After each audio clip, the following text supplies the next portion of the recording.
Welcome. If you want to customize keyboard theme with picture or photo in your Xiaomi Redmi Note 9 Pro Max, at the first you have to go for the settings. Next, find additional settings, select languages and input, go for the manage keyboards and tap on the settings from Gboard. Right now move for the theme, then click right here to create your own theme, then pick up the graphic or the photo that you want to set up.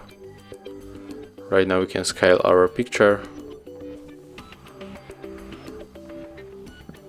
Click next, and here we can set up the transparency. Click done, and then we can also activate keyboarders. Click apply, and right now, as you can see, our keyboard theme has changed. Thank you guys for watching. Leave thumbs ups, comments and subscribe to our channel.